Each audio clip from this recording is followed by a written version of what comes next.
Hello, ladies and gentlemen. My name is Simon Timpley from the International Food Safety and Quality Network. Welcome to edition 48 of the Food Safety Fridays webinar series.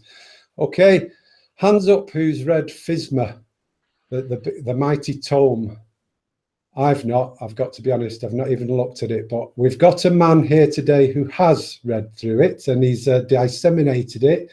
And he's going to be talking today about the differences between HACCP and HARPC. It's Chris Domenico from Safe Food 360. As you may know, Safe Food 360 are one of the kind sponsors of Food Safety Fridays and also sponsor the IFSQM website. So we're delighted to have Chris with us today. Just to say, today's webinar is being recorded. The slides and the recording will be delivered to all registrants within 24 hours by email. So don't worry if you have to nip away or miss anything.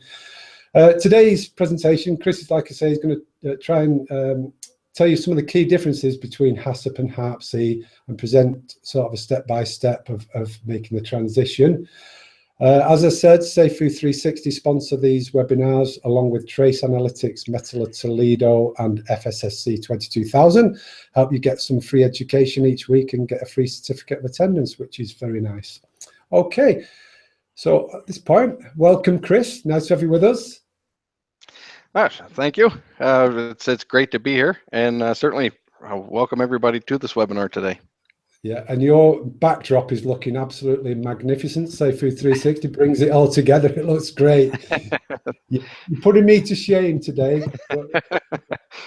Okay. Yeah, well, it was apologies for putting you to shame, but you know, it's a kind of one of those last minute decisions of rather than looking at a door that's behind me, give you something to look at anyway. Looks great anyway, mate. Okay, I'm just going to talk about next week's webinar. If you can get your slides ready, please, Chris. Next week, ladies and gents, we've got the return of Ruth Bell. And Ruth's going to be talking about allergen management, trends in allergen management. Very important topic.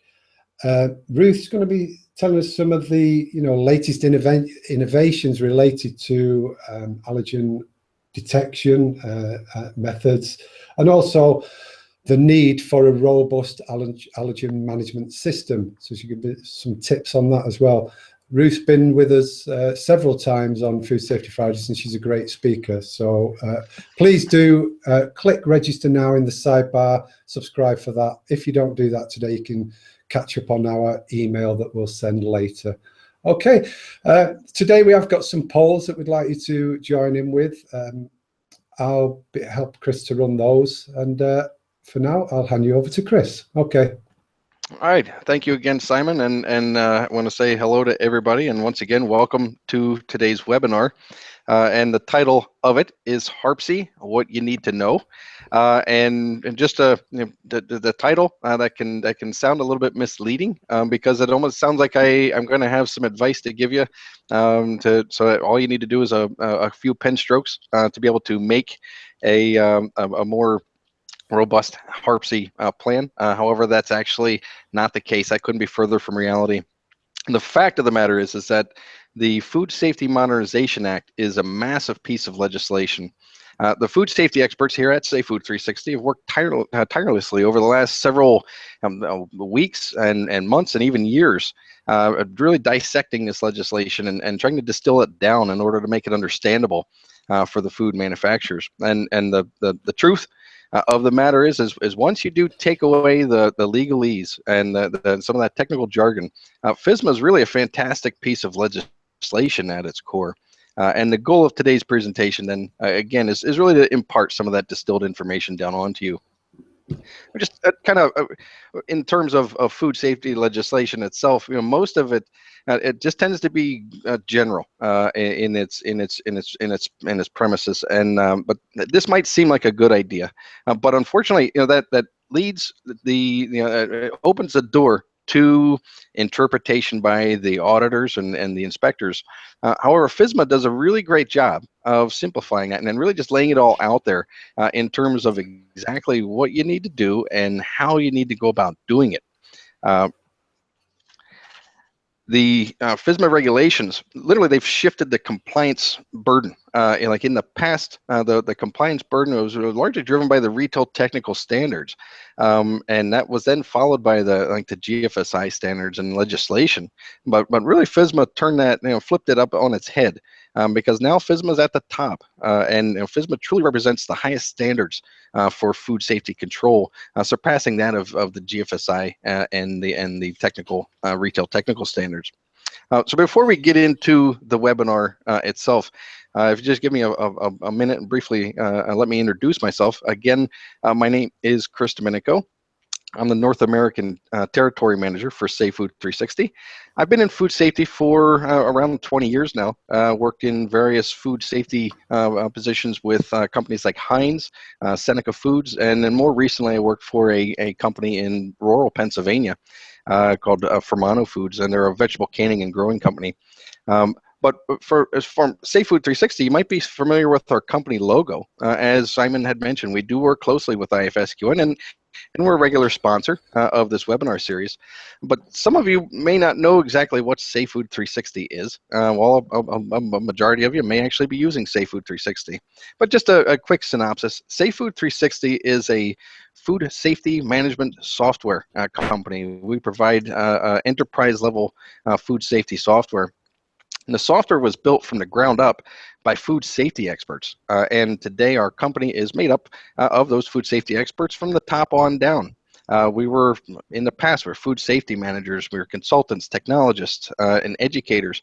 We actually spent our time in the trenches, and we fully understand the needs of today's food companies. And the software being made and being created by food safety experts. It's fully aligned with the GFSI standards, BRC, SQF, FSC 22000, and IFS, as well as regulations like FSMA, and retail technical requirements, like if you think of some of the more rigorous ones like Tesco, and then also best industry practices.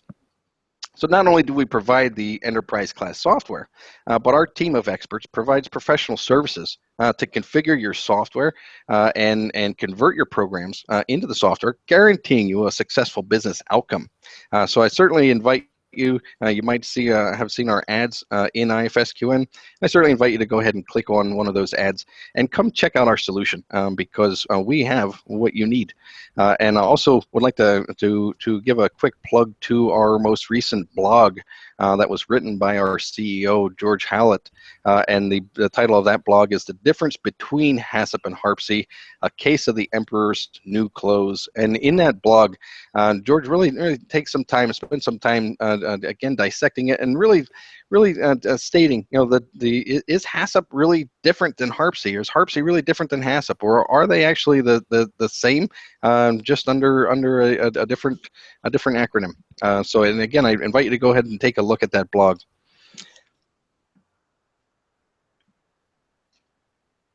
So in a quick agenda for today, some of the objectives for today. Again, we should go through this an introduction here, but then we're going to look at the new rules themselves, and then we're going to look at HACCP versus HARPC, and then we're going to go in and again look at HARPC itself, and then of course there's more to FSMA than just HARPC, and then we'll be ending it with some a brief Q&A period.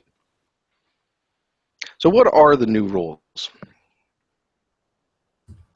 There are 7 rules that make up the Food Safety Modernization Act, and you can see the preventative control rules for the human and animal foods. That was released back in September of last year, and then the produce safety, the FSVP, and third-party accreditation was released in November, and we just recently had the sanitary transport. We saw the release of that, and we're also looking forward to the intentional adulteration rule coming out in the end of this month. And the compliance dates for those, by the way, very small businesses, with less than $1 million a year sales, and businesses that are subject to the pasteurized milk ordinance. They have 3 years prior to their compliance dates, and then small businesses fewer than 500 employees, they have 2 years, and all others really have a year. Essentially, next year to 2017, the FDA is going to begin their compliance audits, and you need to be ready for them. So the Safe Food 360 experts have spent a great deal of time, as I said, conducting a massive gap audit of the FSMA rules, and we've developed specific solutions for the food safety plan, the food defense plan, and the foreign supplier verification programs. As I mentioned, we carried out a massive gap audit against these standards, and it really represents the largest change and the largest gap audit that we've undertaken since the software was created, because the FSMA rules are just that massive. Again, it's a massive piece of legislation. The FSMA rules themselves, they are actually the largest change in food regulations here in the United States in more than 70 years. And it literally, it's page after page after page of modernized food safety legislation.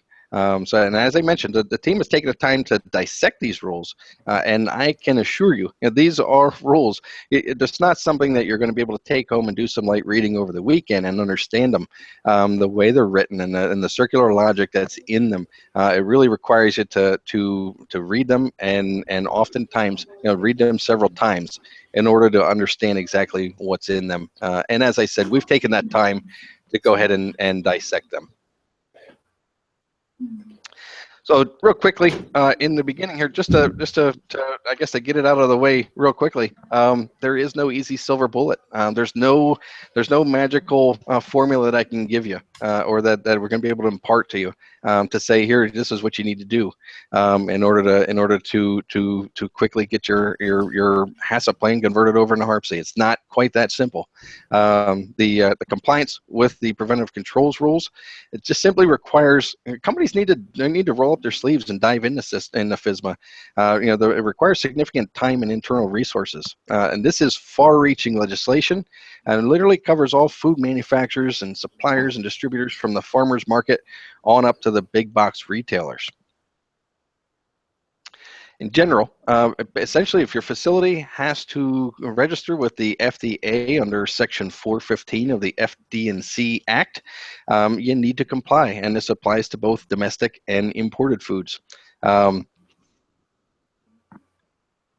The PCP or the PCHF, and just to specify this in the beginning, the HARPC was a good acronym to give this legislation. However, the FDA is not. They essentially are distancing themselves from that acronym, and they're going with the PCHF, which stands for the Preventive Control Rules for Human Food.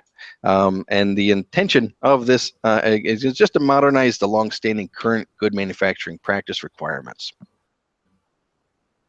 This leads me to my first poll question, and that is what is the biggest challenge your company faces in regards to FSMA compliance? Okay, ladies and gents, I've loaded the poll in the sidebar. There are 5 possible answers: lack of understanding, management buy-in, supplier compliance, documentation, or audit management. If you'd like to vote in that now, and then we'll have a look at the results in a second or so. So the question is, what is the biggest challenge your company faces in regards to FSMA compliance? And I think, Chris, over 50% are saying it's lack of understanding, yep. And followed by about 28% supplier compliance. So lack of understanding is the big one, and then followed by supplier compliance, and then the others are split, really. All right. Well, I guess what I'll say about that is that's pretty much what I expected. And anybody who said it was a lack of understanding, join the club. It's not necessarily an elite group that has trouble understanding the FSMA rules. So again, it's right to come and look for help through this, and to get some assistance through here. We're going to take a look at HACCP versus HARPC. And quite literally, I mean, HACCP is very similar to HARPC in many ways. What's really the difference? The exception is the hazard evaluation that we need to undertake. Now under HACCP, strictly speaking, you needed the CCPs, and you needed to control those critical control points. Under HARPC, you also need to include preventive controls. So under HACCP, the risk is determined with the preventive controls in mind, and that results in that hazard analysis results in a lower risk. Whereas in HARPC, the risk is determined in the absence of those preventive controls, and this is going to result in a higher risk, and sometimes a significantly higher risk. So in the past, some of those mitigation controls that you've had will actually be promoted to CCP or OPRP status. So there, again, a significantly higher risk can be attributed to under your HARPC program. So your food safety plan, that PCP or HARPC. Under HACCP, again, we had to address the hazards within our process steps, and HARPC expands the scope a bit. So we need to kind of basically step outside of the bounds of our process and look at where our materials are coming from, and how our own facility and personnel can introduce hazards, and how site security can impact that hazard, or how finished product even can be exposed to hazards after production. And then once those hazards are identified, then we can then complete that risk assessment, assign in a significant significance level, and then any significant risk requires a preventative control to reduce it or eliminate it. So within your HACCP plan itself, I'm not going to go through every one of these steps here. This will be available to you after the webinar. But simply speaking, it's very similar to HACCP, but again, HARPC requires a bit more. What's new? What's new that we need to look at and pay attention to? One thing is in HARPC, you need a qualified individual. And unlike HACCP didn't require that, where HARPC is going to require your qualified individual. The qualified individual, the person may be, but it doesn't necessarily need to be an employee of the establishment. But it needs to be somebody that has been trained. They have to have taken a class so that they have successfully completed this training in the development and application of those risk-based preventive controls that are at least equivalent to those that that would be received under standardized curriculum, and that are recognized by the FDA and are recognized as adequate, or, and it's a big or, otherwise qualified through job experience.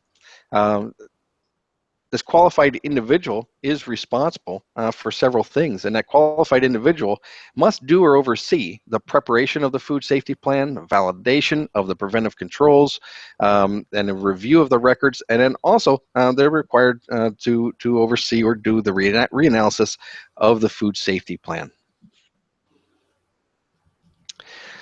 So if you've done any reading on HARPC, if you've looked at any blogs or anything, you might have heard that that if you have a decent HACCP plan, you're going to be well on your way to just tweaking that into a great HARPC plan, and that's sort of true, but it's not totally accurate, and it's actually not even fair to say. HARPC is essentially HACCP on steroids, if you can think of it that way. If you have a great HARPC plan, chances are you've got a great HACCP plan, but it's not going to work the same way, the other way around. And this leads to the next poll question before I get into dissecting HARPC itself. But my question is have you conducted a gap analysis to determine your current compliance and deficiencies? Okay, again, ladies and gentlemen, I've loaded the poll in the sidebar. If you could just vote on that, the possible options are gap audit complete, gap audit in progress, planning gap audit, or not conducted a gap audit. And let's see how this comes out. The question was, have you conducted a gap analysis to determine current compliance / deficiencies? And we have 45% are planning a gap audit. About 20% have got a gap audit in progress, about 15% have completed a gap audit, and 24 not conducted a gap audit. So most people are either planning or have got one in progress at least. Okay, great. Okay. Okay. For your food safety plan, It consists of the following: consists of a hazard analysis, defining your preventive controls, defining your supply chain program, developing the procedures for monitoring, the corrective action procedures, and then also the verification procedures. And we're gonna go through here and look at these one at a time here. And the first one we're gonna look at is the hazard analysis.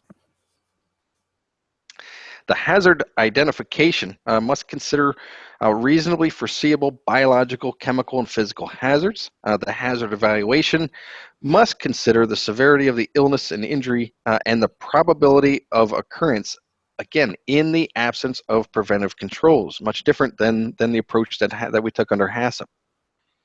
Here we're going to be looking at them in the absence of those controls. So in HACCP, we address those biological, chemical, and physical hazards within the process, the materials, and the environment. Whereas in HARPC, we are going to address those same hazard categories, but we're extending it out to address food fraud, economically motivated adulteration, and terrorism. The scope of the hazard analysis itself, it's going to include, or it includes, naturally occurring hazards, as well as the intentional and unintentional hazards. Once again, in HACCP, the CCPs were defined requiring monitoring, verification, corrective action, and review, where under HARPC, not only do our CCPs require that, but we have to apply that same level to our preventive controls as well, requiring the monitoring, verification, corrective actions or corrections, and review. The preventative controls themselves, preventative controls really, they just discourages errors and irregularities from occurring. These are measures that are required to ensure that hazards are significantly minimized or prevented. So these preventive controls can be, process controls, food allergen controls, sanitation controls, supply chain controls, and then also your recall plan can be a preventive control. In your supply chain program, there's several steps we need to follow in our supply chain program, but it's the manufacturing and process facilities must have a risk-based supply chain program to ensure the control of hazards in their raw materials and ingredients. And so you can refer to as a supply chain applied control. Again, I'm not going to go through each step by step here, but essentially with your food chain program, you need to determine the supplier verification activities, conduct the supplier verification activities, and then document those supplier verification activities. Those verification activities, of course, can be on-site audits, sampling and testing, the review of the relevant food safety records, and others as appropriate. And here, the activity and the frequency is going to be based on the nature of that hazard and where that hazard is controlled. And then also your supplier performance, the history they have with you needs to be taken in consideration. The on-site audits for serious hazards requiring a supply chain applied control. This documented or this audit, it needs to be documented and needs to be conducted before you start using that raw material. So the days of having, just bringing something in and using it for several weeks before you do the QA work on it, those days are over with. We need to get that completed before we even start using that raw material in our processes. And then we need to complete that annually after the initial audit. And that exception being that if you document that you have other verification activities, or if you've determined that less frequent auditing would provide the adequate assurance, and of course that would be the exception to that rule. Those on-site audits also need to be completed by a qualified auditor. And this auditor, it can be a government employee. It could be like a third party, a certification body, or an employee of the receiving facility. And apologies for the spelling errors there. But anyway, the inspection may be a substitute for the audit in certain cases. So moving forward in the food safety plan, also we have to look at the procedures and develop the procedures for monitoring, because written procedures are required for preventive controls, and they have to be appropriate to the nature of the preventive controls. Your monitoring needs to be documented, and these results, the records themselves are subject to verification. The corrective action procedures, and these would be written steps or written procedures for the steps to be taken when the preventive controls are not properly implemented.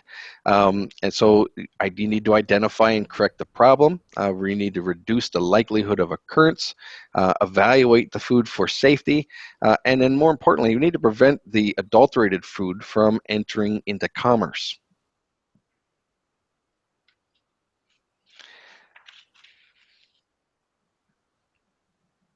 The verification, these are included as appropriate to the facility, the food, and the nature of the preventive controls. And these verification, this is where you have the validation of the preventive controls, and the verification of monitoring and corrective action, calibration of process monitoring and verification instruments. It could be product testing or the environmental monitoring, and then also your record review as part of your verification. This is where we see a bit of a differing from the HACCP program as well. Now, once you have your food safety plan developed, of course, your food safety plan then needs to be reviewed. And this review, it needs to take place at least every 3 years. Whenever there's a significant change that could create a potential new hazard, and whenever there is new information that has come out about potential hazards within a food, and then also whenever a preventive control is deemed ineffective. And once we have those steps completed, we're then ready. We're then ready for our FSMA compliance audit as far as the preventive control rules are considered. So this then leads me to the next poll question that I have, and that is simply that: is your facility ready for compliance audit? What are you expecting to see, Chris? I'm actually expecting to see no on this. Okay. Well, the possible answers are yes, no, or unsure. And we have roughly 56% are not ready, 20% ready, and 20% unsure. Okay. 60% not ready. Yep. Okay. Which again, that's kind of what I was expecting, and of course, there's a lot of resources for you to assist you, because there's not just the preventive control rules, and it's not just HARPC that we have to be concerned with under FSMA. There's more to FSMA than just the PCHF. There's again, as I went through, there's 7 different rules. You need to create a food defense plan. Once you've gotten through HARPC, we then need to go ahead and create that food defense plan. And again, as I mentioned, we have gone through and created the solutions, which are going to be available to you to help you out in our software, and our clients will have access to that. You're going to need to then conduct the vulnerability assessment, identify the mitigation strategies that are required as you in that development of that plan.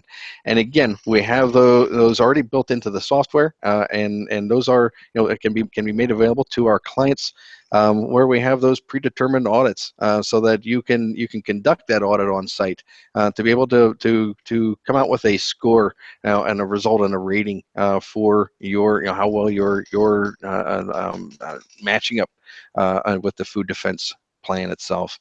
Then also there's the FSVP, again, covering several different steps that you're going to need to take. And of course, I'm not going to address those here today. That's a subject for yet another webinar, and I believe Simon, we've had one here several weeks ago, and just recently. But essentially, again, you have several steps that need to be undertaken to comply with the FSVP. And once again, we have the solution developed within Safe Food 360. And we have the solutions covering the food safety plan, your food defense plan, your foreign supplier verification programs. This leads me to my last question, my last poll question, which is: are you considering using software to assist you with building FSMA compliant programs? I bet you're hoping for a high score, aren't you, Chris? Well, kind of. Truth be told. Well, we've got 48% no, 30% 35% unsure, 20% yes. So fair few people are considering software. Okay. Yeah. Just to give a just to as I kind of end here and just let everybody know, as I kind of really have gone through a very high level overview, and it's we talk about the the 30,000 foot flyover.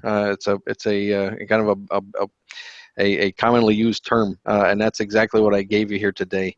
But ultimately, what the point that I want to get across is Safe Food 360 is the software for FSMA, and to help you with FSMA compliance.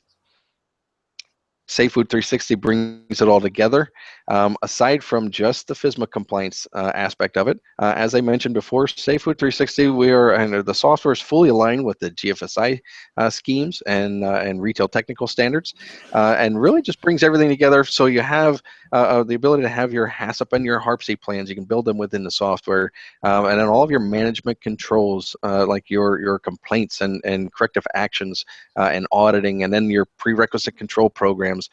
Those are contained. We have modules for that. Your monitoring and document control. So there's over 30 modules which are available, and really essentially covers everything from soup to nuts in your program. So with that, Simon, I said it's a rather brief overview and quick overview, but I hope that everybody might have kind of learned.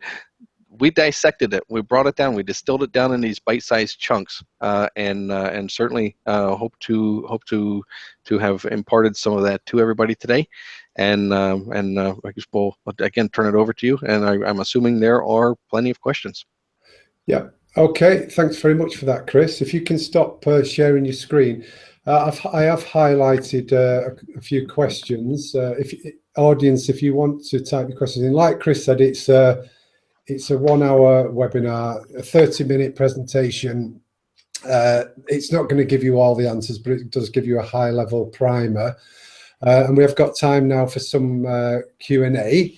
So if you do have some questions, please do type them in. As Chris mentioned earlier, George Howler, the CEO of Safe Food 360, just released a blog, which is obviously longer. That I'll send the link to that after this webinar, so you can have a look at that at your leisure. Okay, Chris, a question from Martha. Based on FSSC 22000, what similarities or differences are there between OPRPs and preventive controls? Is that something you'd be able to help us with? Well, I probably don't want to get too technical on that and give that advice, but as I said, your OPRPs actually not be OPRPs. Things that used to just be mitigation control strategies actually have been elevated to the OPRP status or the CCP status, and HARPC does allow for, much like HACCP allows for the CCP, that ranking of your categories. Okay, thanks, Chris. Can you be more? Paul's asking, can you be more specific about what type of course makes a qualified person? Are there specific courses for qualified person? Yeah, there actually are specific courses, and there's some. I mean, there are some like cooperative extensions of universities. I know that I've seen are providing courses, and then I've also seen large corporations who actually have maybe sent one of their directors, their corporate directors, to be trained, to be able to provide the training on down to their underlings and to those folks that they want to have qualified underneath them. So there are certainly availabilities out there. It's simply a matter of you being able to, you can search and be able to find those actually rather quickly. Okay, and if Steve also on a similar theme is asking if you already, for example, an SQF practitioner, HACCP certified, you know, is it mandatory to then go and be QI certified? Yeah, you have to be. Yeah, you have to be you have to have a qualified individual, and SQF, you know, a practitioner certification. That's not going to be similar. It's not going to be approved, if you will. You have to get your certificate. You have to become a certified, a qualified individual. Okay. Apart from the software, do you know any templates for HACCP, HARPC format? Are there any templates knocking about that you've come across, Chris? I not that I can provide you and provide links to, but there are some that claim to be templates, and what I would say is you need to take them with a grain of salt, and really this is one of those areas where unfortunately you get what you pay for, and if you get a free template, then you're going to get, you can expect to have something perhaps well, it might not get you there, and so if you have a corporation, you got a multi-billion-dollar organization, I'm not quite certain I would want to rely on a free template that I picked off the internet somewhere. Okay, Corey Barron's asking, how does validation play a role in the differences with HACCP versus HARPC? Is there a difference in validation? Well, I guess one thing that I will actually say, and I see the questions that are coming in, and I want to mention one thing up front on this, is that, you know, HARPC is still a very new legislation, and it's still a new rule that has been released, and it's still in there's much discussion and much debate that's going on about it. So some answers actually simply don't even exist to those questions. So, you know, in that sense, you know, the validation itself, I believe I understand where Corey is coming from on that. And as I pointed out, you know, the validation of your controls actually can be part of your verification of your plan. Okay. John has just commented, it seems to me if you were using HACCP correctly, your PRPs would be the preventive controls. Is he correct on that? They will be, but then also you have the hazard analysis that you're going to be conducting. Again, you're now have to go back and almost do a reboot of your plan, of your HACCP plan, because now under HACCP you were looking at your hazards, assuming you had preventive controls in place, whereas in HARPC you have to look at this without those preventive controls in place. And so some of the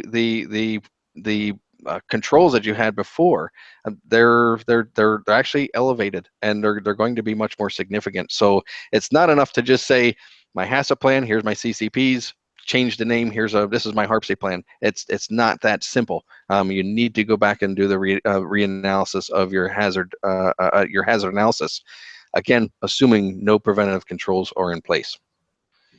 Okay. Joe, again, a similar thing. Joe said, would not expanding upon an existing GFSI program align with FSMA begin to satisfy the requirements? Yeah, it would begin to satisfy the requirements, and you know, the GFSI requirements certainly elevated our requirements, our compliance requirements, and but FSMA is taking it even at the next step higher than that. So again, a good HACCP plan and a great certified, you know, GFSI scheme system. Yes, you're well on your way to developing a great HARPC plan. Okay. But again, on your way. On your way, yeah. Okay, it's a good foundation. Sharon's asking if you can you give a real world example of, I'm not sure of what though, of I guess where HACCP would deal with a hazard differently to HARPC? Is it possible you can think of one off the top of your head, Chris? A real world example of how, I'm not sure I understand that question. Of how a particular hazard would be dealt with differently by HARPC as opposed to a HACCP, you know, like something that's a critical control point, or would that, what, you know, cooking of something, as a pasteurization or something like that. Well, I mean, obviously the analysis that you're going to be doing at the forefront is going to be slightly different than the analysis that you gave it under HACCP, and I guess perhaps I can't provide a specific, and I believe it's just because I think I'm drawing a blank here, and as far as understanding exactly what's being asked there. But certainly, if you would like to keep that question, just kind of put a pin in that, and I'll certainly be able to answer that for you. Okay. Maybe get a better real world example. Various people have been putting different resources on. Susan said the FSPCA website has loads of info. I mean, there is no shortage of information out there. It's just disseminating that, and Susan's saying that they hosted the training and have good training program for PCQI. Yep. I mean, all the main training providers have released or are releasing courses, training courses that can help you get there. Sure. Yeah, Michael, the training slides will be made available after the training. The webinar's recorded, and we'll send the slides and the recording afterwards, so don't worry about that. Christopher, I know that's an answer.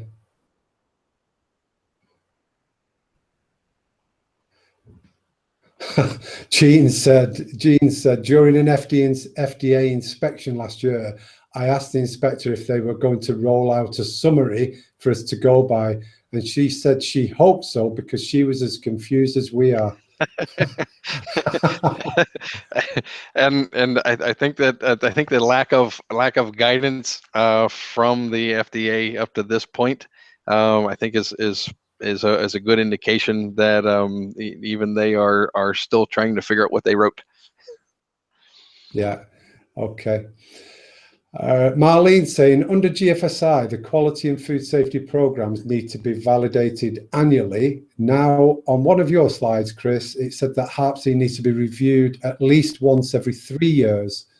Yep. So is GFSI changing the annual review requirement? I don't believe GFSI is going to be changing that. GFSI, think of it that's its own set of standards. That's its own set of guidelines that you need to follow through with. HARPC is another set. So if GFSI is requiring you to review on an annual basis, you need to do just that. You need to follow the GFSI guideline as well. So go with the kind of the more rigorous of the two, and you'll be sure to comply with both. There's nothing in the preventive controls rule that says you can't do your review more frequent than every 3 years. It's simply it's a minimum of every 3 years at least. Okay. Yeah. So if you do it every year, you're well satisfying. Yes. Okay. You'll meet both. Yeah, Tracy is pushing for this real-world example, cleaning chemical residues on food contact surfaces. You know, how would that differ? I think people are struggling to get a handle on. You know, traditionally for years and years and years, we've been managing hazards in a particular way, and quite effectively, most people. How would you go about that same scenario under HARPC? What would you be required to do differently? Well, like the if your hazard analysis has deemed or has elevated the status of that particular hazard up, you just simply need to develop the same protocols that we had for CCPs in the past, and we need to develop, we need to develop the monitoring. How are we going to monitor them, and how are we going to we need to monitor it, develop corrective actions for it. What's going to happen if we are out of specification or out of our tolerance range, and review this and what have you. So it's a matter of how we're going to handle it. We're going to handle them similar to how we handled our CCPs under HACCP, because, as I said, that hazard analysis that we're now going to be conducting under HARPC is simply just elevating that in status. Okay. Jeff said, Tracy, like previous risk, is likely to have been missed in HARPC since the rinsing step is expected to be in place. Teresa is saying HARPC is like FMEA planning quality failure mode effect analysis, FMEA, isn't it? Which is a much more detailed way of doing it. Right. Let's see if there's any more specific questions. What is the date of starting the FSMA law? I mean, some of the laws are already in place. You gave a list, didn't you, before, Chris? Yeah. The list is in there, and you can make that available. That'll be in the slides that they can see. And so is he asking when the list or when the laws came into effect, or that list is available in the webinar. Presentation. Okay. Yep. And did you explain in there the difference between a preventive control and a prerequisite program? Well, it's again, we go back to how it's going to be determined. A lot of those old prerequisite programs under HACCP are now actually going to become preventive controls, and that's I think that's the best answer that I would be able to give on that. It's just it's not necessarily there's not necessarily a difference between them per se fundamentally from HARPC to HACCP. It's just that some of those old preventive controls, or some of those prerequisite controls rather, now are actually going to be process or preventive controls. Okay, one of the same under things. HARPC. Okay, okay. And Kirsten is asking, what about radiological hazards? Radiological hazards will be considered under the chemical analysis. When we're looking at the physical, chemical, and biologicals, the radiologicals would be considered under chemical. Okay, thank you. And Cheryl, is Chris suggesting that HARPC will lead us to have more CCPs like back 10 years ago when just about everything was a CCP? Do you have any views on that, whether we'll end up with myriads of CCPs? Yeah, I remember those days, Cheryl, and I remember the days of going from a myriad of CCPs to getting that mandate of going, we got one now, and make it just one. But actually, it's suggesting you're going to wind up having more preventive controls. You're gonna those depending again how the hazard analysis is undertaken. Yes, it certainly could lead to additional CCPs, and absolutely is going to lead to having preventive controls, many of them. Right. And that's fundamentally that's just the way that the hazard analysis is going to be undertaken. Again, some might even argue that the way that we're going to be completing those hazard analysis without the consideration of the preventative controls in place, it's almost not exactly the right way to do it. Unfortunately, that's exactly what FSMA is requiring, though. Yeah. It's a strange one, isn't it, really? There must be there's got to be some logic to it. And it's one of those things we're going to have to watch how that plays out. And essentially we're having to watch how this plays out. And again, appreciating all the questions. But again, there's so much debate still that's happening on this that this is evolving over time, and it's certainly going to be interesting to see how some of these things wind up. Okay. All right, then I think we'll leave it there. We've answered enough questions there. Just like to say, Chris, thanks very much for your time today. I'll point the audience to the presentation and also to George's blog, and hopefully they can pick up some more information there. And also I'll issue the chat logs, and there's lots of references in there, different websites and things for more information. So thanks for your time today on behalf of myself, the IFSQN, and all attendees, Chris. Okay, thank you very much. Have a great day. Okay, hope to see you again. Cheers. Cheers. Cheers. All right, ladies and gents, next week's webinar, as mentioned, is Trends in Allergen Management with Ruth Bell.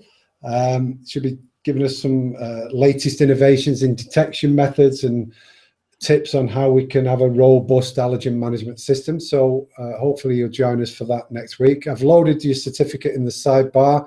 If you'd like to click the download now button, it should take you to a page where you can click for the certificate and download it from Dropbox. Normally you all crash the website when you do that. If you do crash the website, just come back in 5 minutes and try again. And if you don't get it today, then I will be sending an email within 24 hours with the slides, the certificate, and the webinar recording. So thanks again for your attendance today. As I say every week, happy Friday, the best day of the week. Enjoy the rest of your day. Enjoy your weekend, and we'll see you next week. Thank you.